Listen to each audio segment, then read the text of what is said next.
En los últimos días, el mundo estuvo muy cerca de una tercera guerra mundial y Oriente Medio es uno de los grandes escenarios de combate en estos tiempos apocalípticos. Después de años de enfrentamiento indirecto, Israel atacó preventivamente a Irán, ya que la dictadura islámica estuvo muy cerca de desarrollar una bomba nuclear con la cual están dispuestos a usar en contra de todo país que se oponga a las enseñanzas del profeta Mahoma y conseguir la destrucción de los dos diablos hijos de Occidente, Israel y Estados Unidos. Pero el tío Sam y los hijos de Judá frustraron los planes de Ayatollah. Pero ¿cómo llegamos a ese punto de caramelo de una guerra global? Pues no es una respuesta tan simple de responder, y por eso es indispensable conocer el pasado Oriente Medio con el fin de poder entender las respuestas para nuestro perturbador presente. ¿Preparados?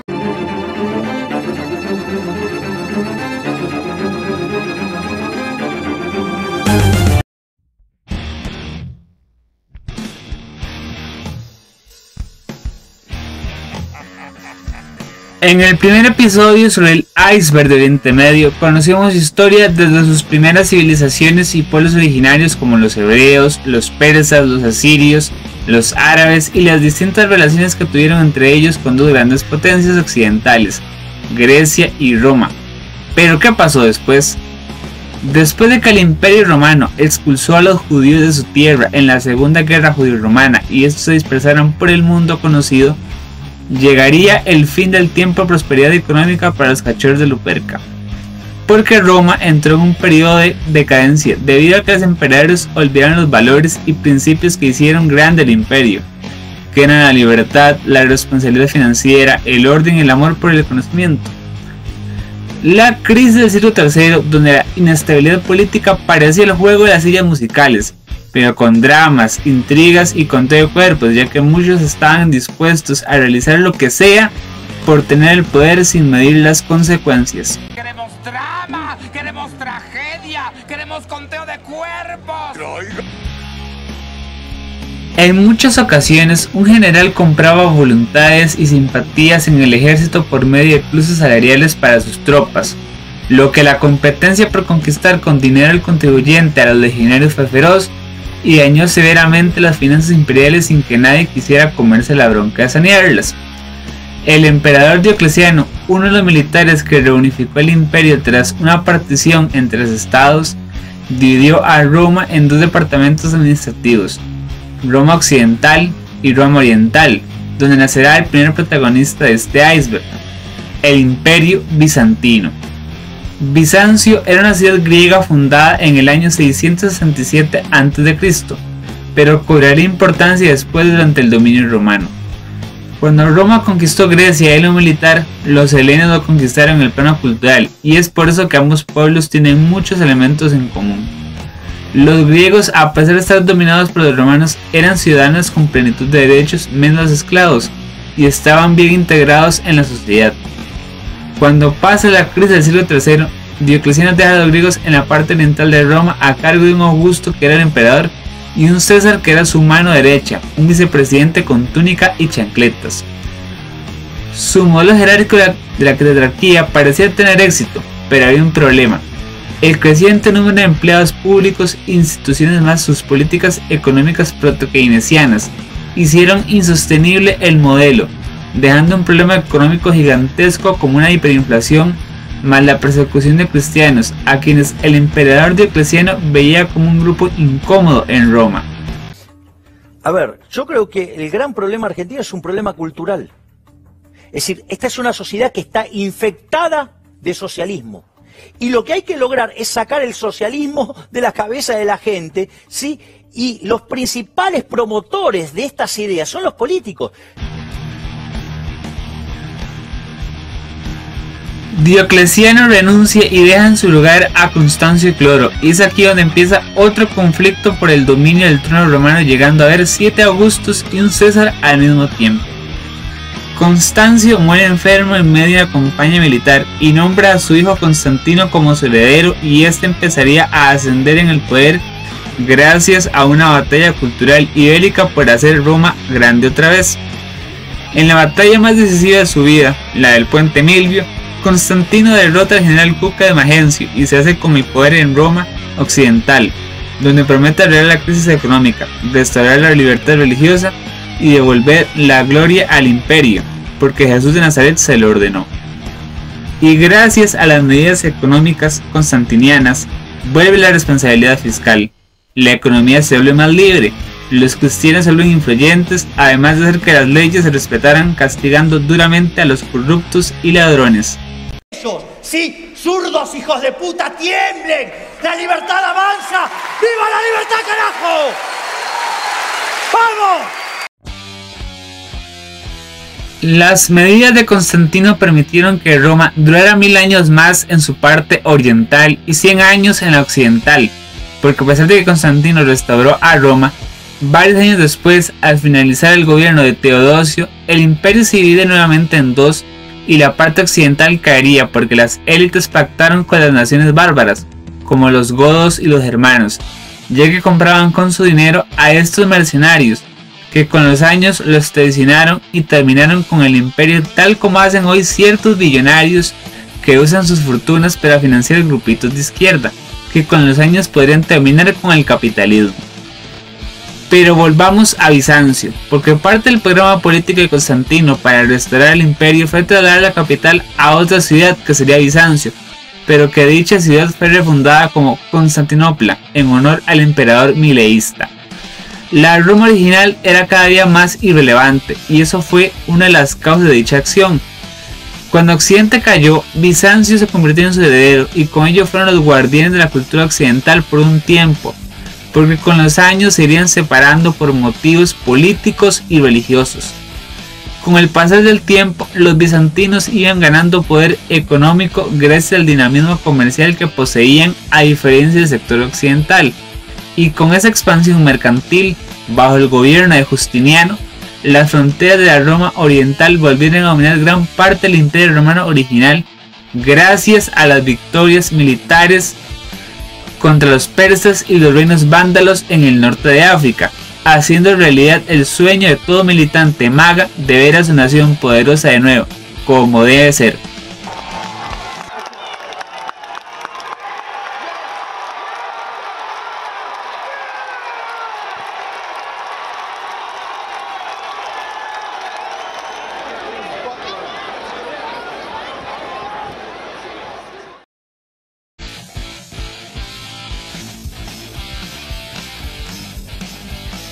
Pero no todo era comercio y guerra, porque durante el reinado de Justiniano se invertía en cultura y destaca la Catedral de Santa Sofía con sus clásicos íconos, además de ser un centro para el debate de distintas corrientes del cristianismo, que harían posible el surgimiento de su versión ortodoxa con el cisma de 1054. Pero a pesar de tener una economía despegando y rutas comerciales extensas, mantener el ejército bizantino era muy caro porque unidades con efectividad superior como los catafactos, la mejor caballería pesada de la antigüedad tardía, solo podían ser usadas en circunstancias especiales, ya que si se desplegaban en un escenario inapropiado era un derroche de dinero y vida tanto humana como animal. Otro problema era la peste, que en tiempos de Justiniano afectó a la economía y sociedad bizantinas, ya que las pandemias no solo destruyen la salud colectiva, sino también otros aspectos de la vida humana. Aparte de tener dificultades económicas en algunos periodos por temas fiscales como alto gasto público, también tenían enemigos internos y externos, siendo los internos las disputas por el poder entre algunas familias políticas y mercantiles que por medio de la captura de instituciones hacían trampas y chanchullos para enriquecerse sin esfuerzo verdadero, y esto debilitó el poder del emperador, mientras que los externos como el imperio persa en su división sasánida les hicieron competencia en el este, y los árabes unidos por el Islam como credo le arrebataron a sus territorios más prósperos como Egipto, Israel y Siria. Históricamente hay muchísimos casos, empezando por el Imperio Bizantino, etcétera, pero lo voy a decir uno de los más recientes, en que la distribución o la separación entre la rendición de cuentas, es decir, al chofer le quitaron la manivela y los pedales, y esos carros se estrellaron. El Imperio Bizantino es un caso típico, la Roma del Oeste es un caso típico. Yo hablo de la fundación de la Tercera República Costarricense porque es obvio que se necesita. Aunque en Bizancio hubo otro momento de renacimiento maga con la dinastía macedonia, poco después entraría en decadencia irreversible y durante el siglo XIV y XV perdería la mayor parte de su territorio para finalizar su existencia como heredero de Roma el 29 de mayo de 1453, después del Mesías Chancleto, con la conquista de Constantinopla por el Imperio Otomano. ¿Cómo que te retiras viva? ¡Sí, Sergio! ¿Por qué? ¡No! ¡Sergio! Ya dejamos a los bizantinos un rato y conozcamos cómo los árabes se volvieron una potencia en Oriente Medio gracias al Islam. Pero primero, ¿quiénes son los árabes? ¿Son todos los árabes seguidores del Islam? Para empezar, no todo el pueblo árabe es musulmán por naturaleza, pero una gran parte de los árabes son seguidores del profeta Mahoma. Vamos por partes. El pueblo árabe tiene orígenes diversos en Oriente Medio, pero según la tradición levantina inspirada en la Biblia, los árabes son hijos de Abraham, pero no por parte de Isaac, el hijo oficial y patriarca de los hebreos, sino por Ismael, el hijo obtenido de las horas extra de su empleada sin sueldo Agar, porque la esposa de Abraham, Sara, estaba frustrada porque no pudo tener hijos por problemas de fertilidad, y como solución, le pidió a su esclava que se pusiera la camiseta por la familia impresa. Aunque si somos objetivos, Agar tuvo que desnudarse y abrirse de piernas para conservar su empleo. Estoy muy caliente. Dejando de lado el relato bíblico, los árabes pertenecen a los pueblos aborígenes semíticos como los hebreos, los cananeos y los asirios. Se les llama pueblos semitas porque comparten un idioma base común y no por cuestiones raciales. Por ejemplo, dentro de los grupos judíos hay hablantes del hebreo, su lengua original, y también el arameo, que era la lengua común de Oriente Medio. De hecho, el filósofo judío más famoso de la historia, Jesús de Nazaret, hablaba arameo además del hebreo, y es por eso que podía entenderse con la samaritana y otros grupos étnicos que vivían en Israel.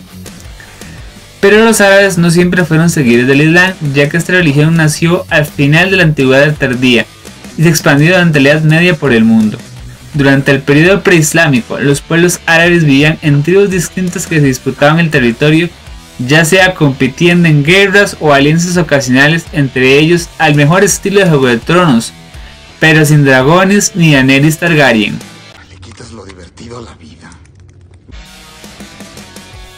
Entre esas tribus estaban los madianitas, los catanitas, los quraichitas, los adnanitas y tenían distintas religiones entre las cuales estaban el politeísmo, el cristianismo, el judaísmo y la religión Hanif.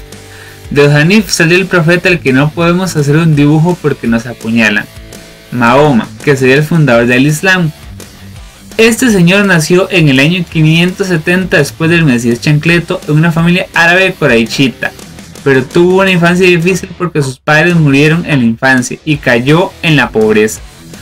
Tuvo que ser criado por su abuelo y para poder comer tuvo que trabajar en varios oficios como peón agrario, pastor de ganados ovinos y mercader asalariado de varios emprendedores. Aunque era reflexivo e inteligente, Mahoma tenía una vida común hasta que cuando cumplió los 40 años, según él, el arcángel Gabriel, que era parte de mensajero celestial hacia música urbana, le dijo que Dios lo había escogido para ser su profeta. ¡Puta, qué ofertón!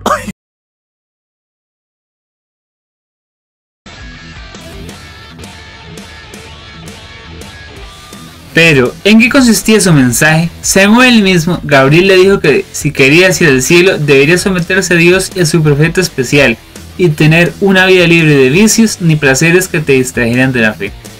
A diferencia de los judíos y cristianos que luchan y debaten con Dios desde Jacob hasta hoy, lo que genera que los hebreos y los occidentales sean grandes pensadores y tengan muchos premios Nobel, los musulmanes no pueden cuestionar nada de lo que diga Dios y sus mensajeros. O sea, es una religión de aceptar y callar, o prepararte para sufrir las consecuencias por siquiera atreverte a pensar. Simple, porque allá el sistema es este. te vuelo la cabeza de un no joda cachetón en la cara. Si no haces lo que te digo, coño de tu madre. Te rompo el culo a patadas. Te dejo la cara hecha mierda que va a parecer un ano palpitante. Como no me hagas caso. Te meto patadas. Pero vas a obedecer y vas a obedecer. Y todo el mundo a obedecer. Porque si no, palo. ¿Por dónde? Por el culo. Y también por la cabeza. Y por la espina dorsal. Y por las costillas. Y si puedo, te doy los huevos también. ¿Eres mujer? En las tetas.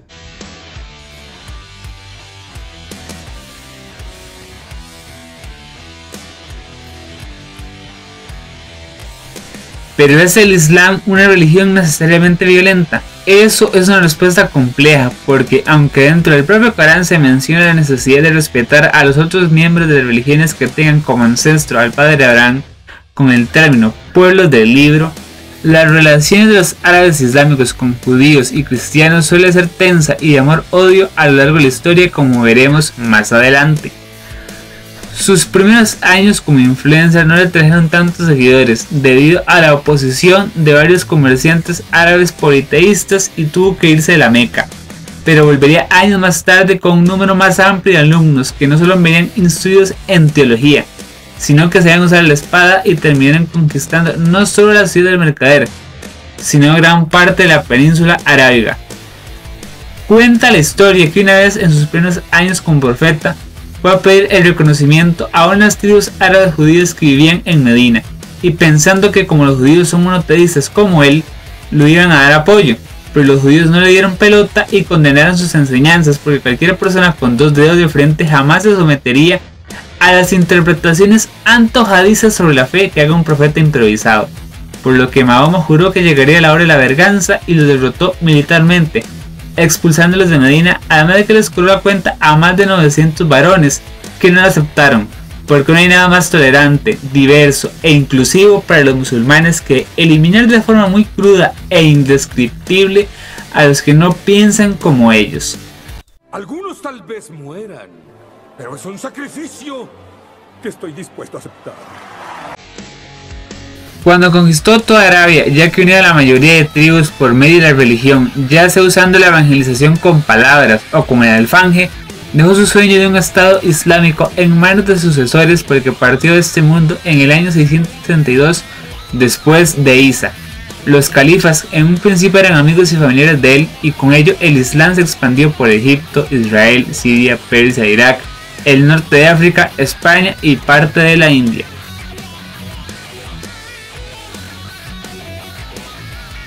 Ya conocemos cómo nació el Islam y su influencia en Oriente Medio, pero ¿qué pasó con los judíos durante la Edad Media?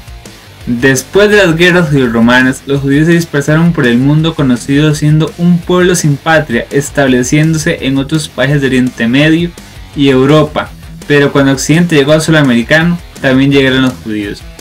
En los países árabes y europeos vivieron altibajos, porque hubo momentos donde se dieron pogromos, persecuciones y masacres en su contra, mientras que en momentos de menos tensión tenían que conformarse con ser ciudadanos de segunda clase, ya que los iban excluyendo cada vez más de las actividades económicas, quedando anclados a 3 profesiones: la filosofía, el comercio minorista y las finanzas, por lo que en lo poco que podían hacer se volvieron muy buenos, pero el éxito también les traía más acoso y malos tratos.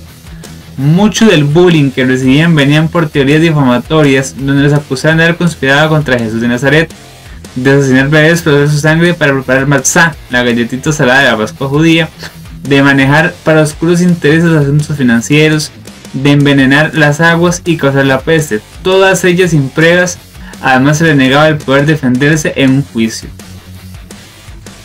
Ese odio conspirativo llamado antisemitismo, que sus impulsores quieren endulzar con el término antisionismo, fue muy perjudicial para ellos, que incluso se llegó a cuestionar su pertenencia histórica a la tierra de Israel con la teoría del mito házaro. Según esta teoría disparatada, los judíos actuales no son hebreos ni de Oriente Medio, sino un pueblo turco-ucraniano convertido a la religión de Moisés durante la Edad Media, que siempre ha querido Israel para sí, quitando las tierras a los árabes. Obviamente esto es tan falso como un billete de $3, porque la genética, rama de la biología que estudia la herencia, demostró que todos los grupos hebreos, tanto los judíos del mundo árabe, los judíos europeos del este como los sefardíes, tienen genes comunes que proceden del Oriente Medio. Pero no solo la genética destroza el mito hásero antisionista, sino que la historia objetiva también lo hace, porque un solo grupo pequeño, élites házaras, se volvieron partidarios del judaísmo, mientras que la gran mayoría poblacional no. A lo largo de este episodio hemos conocido el Imperio Bizantino, la expansión del Islam y la cuestión de los judíos en el exilio, pero durante la plena Edad Media que las relaciones entre los pueblos con religiones abrahámicas estuvieron en su punto más bajo, con las batallas culturales, religiosas y militares en el nivel máximo. Las cruzadas. Pero ¿cómo se llegaron a las cruzadas? A pesar de que el Corán pide respetar a los pueblos del libro, o sea, los judíos y cristianos, esto no se llegó a dar en la práctica, porque en lo mejor de los casos, durante los gobiernos de los califas, las poblaciones judías y cristianas eran ciudadanos de segunda clase, porque para poder coexistir debían pagar el triple de impuestos al gobierno. Los impuestos normales, entre los que estaban renta y consumo, cargas sociales y los impuestos especiales como por religión, como la jizya, que según ellos no era para recaudar más para Hacienda, sino para que los pueblos del libro reconocieran que Mahoma era el mejor profeta, y la jaraka, que era un segundo impuesto a bienes inmuebles, pero donde el contribuyente era exclusivamente no musulmán. En los planes reguladores de los gobiernos árabes medievales, los judíos y cristianos no solo podían vivir en áreas muy concretas sin poder mezclarse, además de que no podían construir nuevas sinagogas e iglesias, solo restaurar las antiguas. En la economía islámica, solo los comerciantes y terratenientes árabes musulmanes podían acceder a beneficios fiscales y menos trabas, mientras que los demás no, lo que generaba una dualidad en el sector productivo, donde los negocios protegidos por Alá eran más dinámicos, mientras los negocios hebreos y cristianos eran menos competitivos y sus poblaciones más pobres. ¿Puede? Sí, por favor. ¿Me das los 10 segundos sí, que me robó? Sí, se los vamos a dar. Ustedes. En el aspecto social, los hombres árabes podían casarse con mujeres de distinto credo y evangelizarlas al Islam, mientras que las mujeres musulmanas no podían hacer lo mismo, y si alguien por amor dejaba a Mahoma por Jesús o Moisés, el misionero o misionera era castigado con la muerte. En temas de seguridad y justicia, los árabes con fe islámica podían tener sin problemas espadas y ballestas en su casa, mientras que judíos y cristianos no podían ni siquiera soñar registrar un alfanje a su propiedad. Cuando iban a juicios, los testimonios de los hijos de Jacob valían una cuarta parte de los hijos de Ismael, por lo que las autoridades solían hacer fallos a favor en mayor número a los musulmanes, por lo que si un islámico te había robado, era muy común que quedara impune.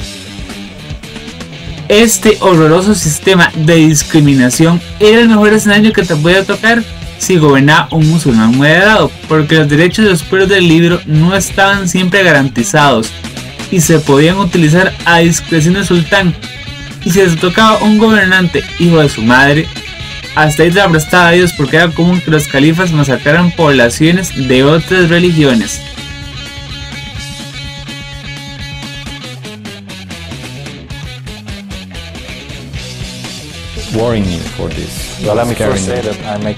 Déjeme decirle antes de nada que a mí me gusta distinguir entre la ideología, es decir, la religión, y la sociedad, es decir, la gente.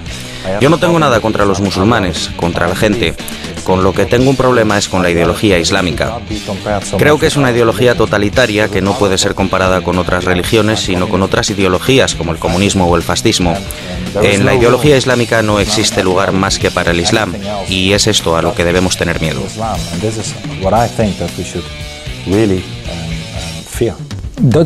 ¿Usted no cree que decir que el Islam es una ideología totalitaria es peligroso desde un punto de vista intelectual? Por ejemplo, estamos viendo cómo en Irán se está luchando por más democracia y son musulmanes. Le vuelvo a decir que yo no estoy en contra de las personas y sé que existen moderados que se llaman a ellos mismos musulmanes. Existen musulmanes moderados y debemos invertir en ellos. Pero yo no creo en un Islam moderado. No creo que, como en la cristiandad, la diferencia entre el Viejo y el Nuevo Testamento, la separación de la Iglesia y el Estado, no creo que esto vaya a ocurrir en el Islam. Por ello no creo que debamos invertir en un Islam moderado europeo. Deberíamos interesarnos, sin embargo, en las personas, en la democracia.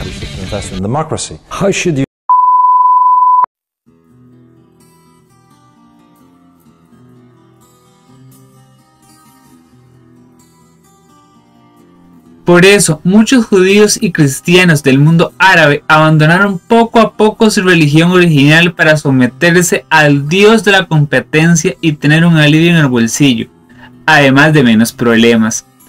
Los derechos de los pueblos del libro son comparables a la diversidad de ideas dentro de las universidades públicas, especialmente la Facultad de Ciencias Sociales, donde en el papel todos son libres de pensar y de expresar lo que quieran.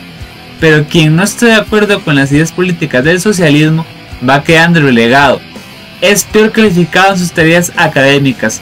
No tiene acceso a oportunidades, recomendaciones ni contactos importantes para el éxito laboral futuro en su área. Y lo perverso de esto es que lleva a muchos a abandonar sus estudios superiores o convertirse en militantes izquierdistas para poder graduarse. Y esto lo sé no solo porque lo he leído, sino por lo que viví en carne propia, ya que fui expulsado. No es de extrañar por qué la izquierda suele tener alianzas con el Islam, porque tienen como enemigo en común a la libertad occidental. ¿Recuerdas que anteriormente el territorio de Israel en la antigüedad tardía estaba en manos del Imperio Bizantino? Pues con la expansión del Islam y con emperadores helenos menos competentes que el gran Justiniano, Tierra Santa pasó a manos de los árabes en el año 638 de la Era Común. Con el pasar de los años, el territorio pasó de mano en mano de varias administraciones árabes y otros pueblos con religión musulmana, como los turcos selyúcidas, mientras las condiciones sociales de las poblaciones cristianas en Israel se iban deteriorando, hasta que todo estalló en el siglo XI, donde Occidente empezó a temer la expansión del Islam no solo por Oriente Medio, sino por Europa, y con ello el fin de la tradición y cultura heredera de Roma, Atenas y Jerusalén.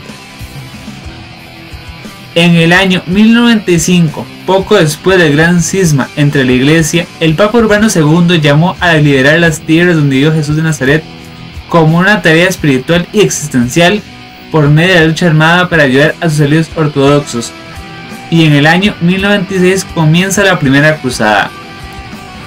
¿Cómo lograron convencer a varios nobles europeos y sus empleados de irse a Oriente Medio a volarse de machetazos?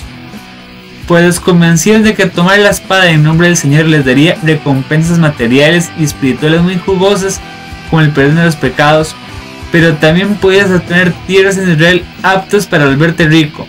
Por lo que si tienes el poder del dinero y la política con la atracción de la fe, tienes un combo muy potente pero peligroso.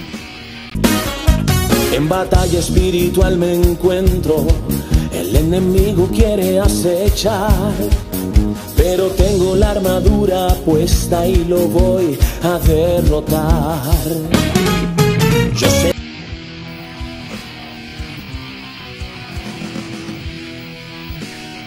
La primera gran guerra espiritual de Occidente contra el mundo árabe y musulmán fue una victoria para Europa cristiana, y con ella nacería el reino de Jerusalén, el primer estado cristiano de Oriente Medio. Pero como muchos guerreros quedaron satisfechos con esa primera campaña militar, dejaron debilitado desde el comienzo al nuevo estado cruzado, que siempre vio escasez de mano de obra civil y militar, además de los conflictos de interés entre los políticos nobiliarios por quedarse con el reino de los cielos como premio. En el año 1144, la ciudad de Edesa, parte de los territorios cruzados, fue capturada por el líder selyúcida musulmán Imad ad-Din Sanji, el gobernante independiente de Mosul, cuyos terrenos están entre Irak y Siria, y producto del concepto de la yihad musulmana, muchos cristianos fueron asesinados o esclavizados.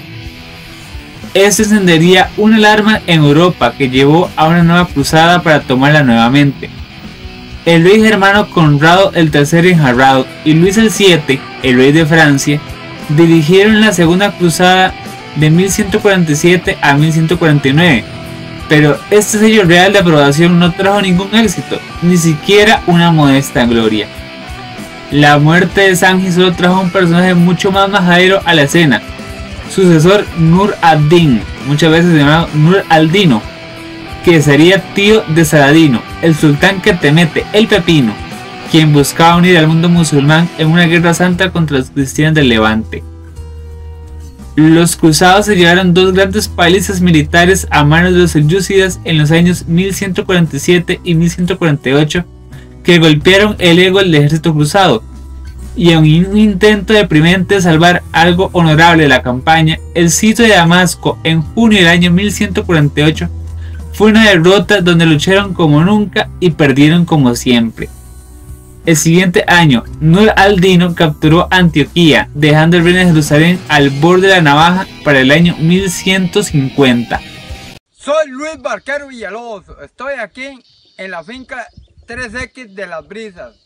¿Sabe qué? Quiero darme cuenta, el hijo de puta que me robó ese celular y ya más o menos sé quién es. ¿Sabe qué? Donde me lo va a encontrar se va a matar unos pichacitos con Luis Barquero.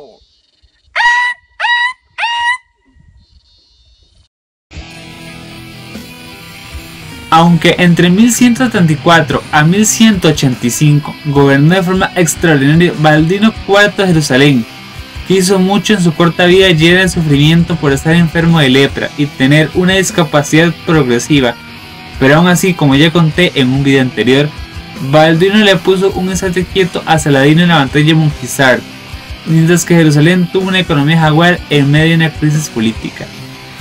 Pero con la muerte del rey leproso, Saladino tuvo vía libre para conquistar a Jerusalén en la batalla de los cuernos de Hattin en el año 1187. Esa derrota cristiana llevó a la tercera cruzada en el 1189. Tal vez la más instagramiable de todas las campañas, esta vez había sido dos reyes occidentales y un emperador al mando. Por ello, el nombre de la cruzada de los reyes. Los tres gerentes fueron Federico I Barbarroja, rey de Alemania, Felipe II de Francia y Ricardo I Corazón de León Manudo de Inglaterra. A pesar de los pesos pesados al mando, las cosas empezaron con el pie izquierdo para los cruzados cuando Federico se ahogó en un río en su trayecto hacia Israel en junio de 1190. La presencia de Ricardo, el rey liguista, finalmente terminó el asedio de Acre a favor de los cristianos en julio de 1191, después de que el rey inglés había causado grandes impactos al capturar Chipre en el camino. De camino hacia Jaffa, el ejército cristiano se anotó otro golazo en la batalla de Arsuf en septiembre de 1191, pero al tiempo que las fuerzas llegaron a Jerusalén, les entró el temor porque no podrían tomar la ciudad, e incluso si lo lograban, el ejército relativamente intacto de Saladino podría tomarla de vuelta otra vez, por lo que se ahuevaron. Esto dio como resultado final de la tercera cruzada un premio de consolación, con muy poco sabor para tanto esfuerzo. Un tratado que permitía a los peregrinos cristianos viajar a Tierra Santa sin molestias, y una franja de tierra alrededor de Acre.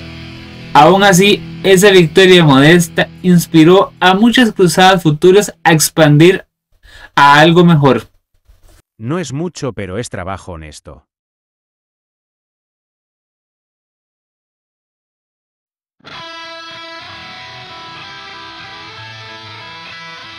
Poco después, ya las cruzadas dejaron de ser batallas espirituales para volverse negocios bastante lucrativos, porque además de guerra también hubo una reactivación del comercio internacional después de años de economías cerradas en la Europa feudal. Con la cuarta cruzada, el objetivo de la lucha religiosa dejó de ser Oriente Medio para dirigirse al Imperio Bizantino, por considerarlos un enemigo potencial a pesar de que era un imperio cristiano solo que ortodoxo y con muchos elementos en común. Es de esta época histórica en la que se inspiraría el diputado cristiano costarricense Fabricio Alvarado para llamar tibio y globalista al economista conservador y presidente de Costa Rica Rodrigo Chávez, a pesar de que este eliminó la Agenda 2030 y el adoctrinamiento comunista y la teoría queer de la educación pública. ¿Y esto qué tiene que ver? Que cuando los grupos cristianos no están teniendo éxitos memorables en sus batallas, se ponen a atacar a sus aliados para ver si así pueden tener algo a ser recordado, aunque sean nimiedades. Volvamos a la Edad Media, cuando los ancestros de Nueva República estaban viendo que les costaba replicar las glorias militares de la Primera Cruzada. Se volvieron contra los bizantinos y organizaron una cruzada contra el mundo ortodoxo, y les fue de puta madre, porque saquearon Constantinopla y crearon el Imperio Latino de Oriente, que fue breve antes de que la dinastía Paleólogo llegara al poder y desplegaran una estrategia de Make Byzantium Great Again, y restauraron de forma parcial al Imperio Romano de Oriente. ¡Arrepiéntete, hijo del diablo! La Quinta Cruzada fue otro fracaso, ya que los musulmanes los aplastaron, por lo que hubo una sexta que pudo recuperar Belén, Nazaret y Jerusalén en una combinación de espada y negociaciones diplomáticas. Pero las dos últimas no lograron ni siquiera una victoria mediocre como la sexta y terminaron en un empate sufrido, y con la octava se terminó el reino de Jerusalén, porque en el año 1291 caería la ciudad de Acre. Ya conocimos al reino cristiano de Jerusalén, pero ¿qué pasó con los turcos otomanos durante la Edad Media? Vamos a conocerlo en breves momentos. Los otomanos eran uno de los santos pueblos turcos que están distribuidos por Oriente Medio y Asia Central. Estos pueblos se dedicaban a la ganadería trashumante, que quiere decir pastoreo rotativo por estaciones, en especial de caballos, y el comercio, con prácticas de correcaminos. Entre esos ande para arriba y para abajo, los turcos pronto se relacionan con las culturas musulmanas de su entorno, y con el surgimiento de negocios terminan convirtiéndose al Islam en su variedad suní.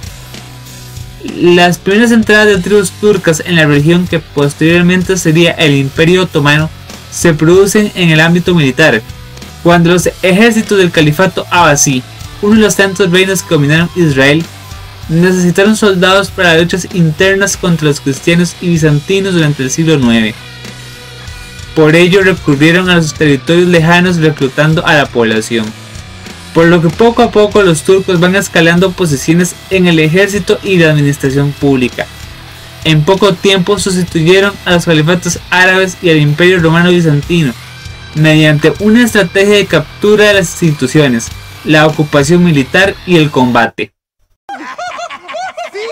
Detengan esa crueldad, porque traigo una completamente nueva. Les presento la MMM, la maligna máquina del mal.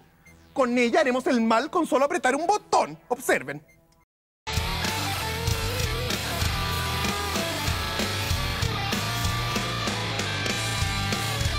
Su primer líder como un imperio en ascenso fue Osman I, que aprovechó la debilidad de los selyúcidas y los imperios bizantinos causadas por su pueblo, y creó la dinastía otomana, usando tanto la guerra como la diplomacia, además de hacer un gobierno inteligente.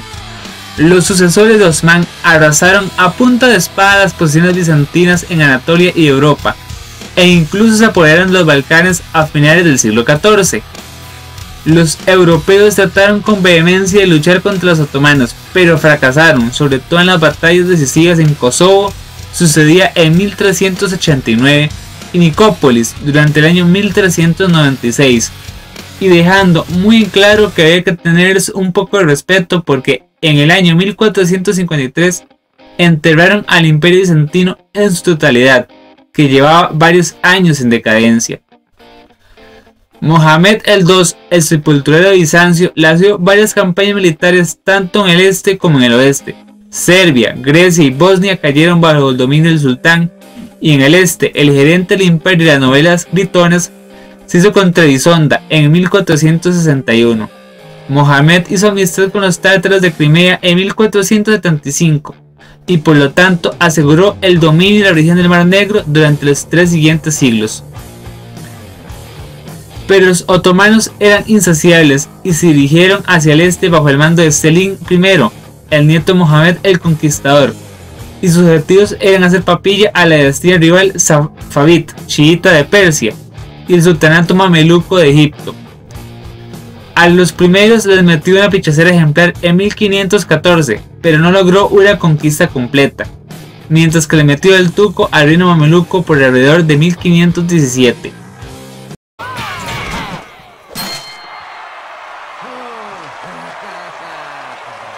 ¡Sí!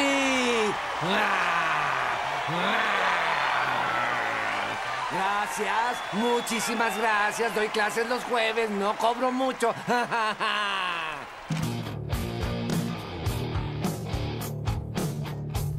Esta última victoria dio a los otomanos entrada a las ciudades islámicas santas de la Meca, Medina y Jerusalén, lo que les permitió demandar el título de califa del mundo islámico y patear el gato en los territorios que formarían parte del futuro mandato británico de Palestina, entre los que estarían Israel y Jordania. El hijo de Selim, Solimán I, sigue siendo el gobernante más conocido de la era otomana, porque ganó el mote de Kanuni, legislador, en el este y como el Magnífico en el oeste.